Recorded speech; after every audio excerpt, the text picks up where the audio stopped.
Už bambus. Tak idem sa pokúsiť znova zavolať na ministerstvo vnútra. Ako je to... Aha. No, sledujete to? Jak tam vytočím, tak ma to zruší vždycky.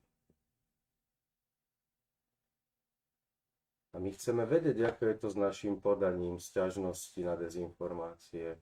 A? Hovor sa ukončil. No musíme skúšať, lebo na úrady sa očividne len tak ľahko nedovoláme. Toto je... Aha. No je to halus ľudia, akože. Predtým som sa tam dovolal dvakrát na šupu, úplne v pohode. Ja si ešte raz kontrolujem telefónne číslo. 00421 02 00421. Aha, tam nemá byť 0. Toto bude ten problém. Tak ešte raz. No. 0 421 2 6 8 6 9 1 1 1 1. No už by to mohlo fungovať teraz snad. Posielal som to 3. mája. Čo je teraz? 8. mesiac. 3 mesiace na mňa odpovedali. Tak uvidíme, možno, že nám odpovedia teraz. Dobrý deň, Račkovič pri telefóne. Prosím vás, ja som posielal informáciu o tom, že sa šíria dezinformácie, aj som poslal leták, aj som už telefonoval, aj ste mi odpísali, aj ste mi povedali, že sa mi ozvete, aj sa mi zase nikto neozval. No, tak ma viete prosím spojiť s niekým, kto sa volá Peter Hajdu. Peter Hajdu.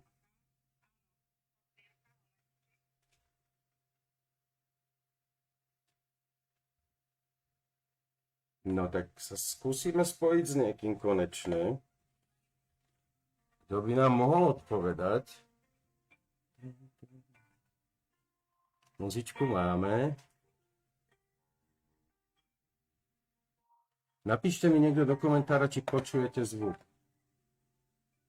Či počujete muzičku.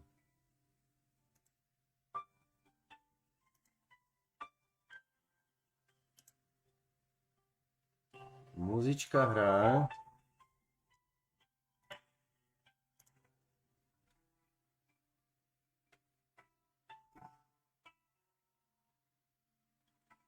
Napíšte mi, keď tak do komentára. Viete čo, nezvíha mi to ten pán Hajdu. No a viete mi nejak zabezpečiť, aby sa mi ozval, lebo už 3 mesiace sa nám neozvali. Môžem tam nechať, pohľadám niekoho, kto by mu odozdal odkaz, ak tu náhodou nie je, lebo neviem vám povedať tiež, či nie je náhodou niekde na dovolenke alebo čo. A odovzdám teda odkaz, že pán Račkovič volal. No, Združenie občianske Free Pepo. A môžem vám nadiktovať aj číslo toho podania, ktoré sme poslali a dali mi odpoveď, že to budú riešiť. No môžete mi povedať, tak to teda zapíšem. No, hashtag PHHD 44 680 No, pomočka 609. 609, dobre, odovzdám. Pohľadám niekoho na sekretariatu alebo tak. No a dobre, a bolo by fajn, lebo kolegyňa nejaká mi pani povedala, že sa mi ozvú pred 3 dňami, zase sa nikto neozval a neviem, no ak to takto riešia promptne, tak to sa nedivím, že tu Kreml vyhráva. Dobre, pekný deň vám prajem. No, tak videli ste to, počuli ste to respektíve. Není toho, kto by to a som strašne zvedavý, čo s tým budú robiť. Hej, jednalo sa o leták, už to môžeme tu na rozobrať, keď tak, aby som to priblížil, o čo sa jedná presnejšie. O čo sa jedná? Presnejšie, jedná sa o leták dezinformačný a to nechcem tu na seba kúkať, ja chcem ten leták. Kde som si to dal? Tento leták. Tuto je to. Snáď to tam vidíte, ja to skúsim ešte zväčšiť, aby ste to videli lepšie. Aha, ide to. No. A na prvú vec, na ktorú sme upozornili, že nie sú tu snáď horšie drogy, nie sú. To je absolútny nezmysel, absolútna dezinformácia. Sú tu omnoho nebezpečnejšie drogy na svete, ktoré spôsobujú smrť predávkovaním napríklad. Áno, a teda je to nezmysel. A všetky, neviem čo, drogy, extáza, pervitín, alebo aj napríklad aj alkohol, marihuana je ako všetky drogy jed a preto marihuanové omámenie nie je nič iné než otrava. To je ďalší nezmysel.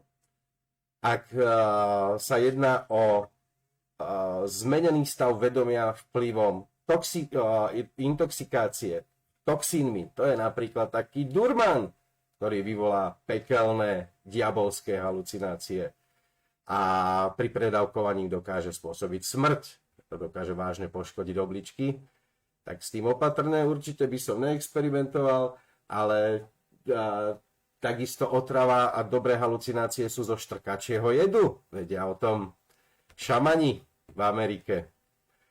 Ale opojenie z konopy je ovplyvňovanie kanabinoidných receptorov a teda tam sa nejedná o zmenu vedomia tým, že je jed vpravený do tela. Takže ďalší nezmysel.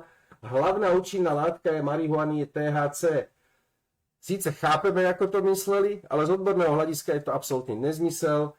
A nič také ako hlavná účinná látka by sa nedalo u konopných, u kanabinoidov a kanabidolov povedať, že je niečo hlavné. Oni proste sú hlavná a tá sa ukladá v tele. No áno, ukladá sa v tele, pretože endokanabinoidný systém je súčasťou nášho tela a naše telo miluje kanabinoidy. Zrakové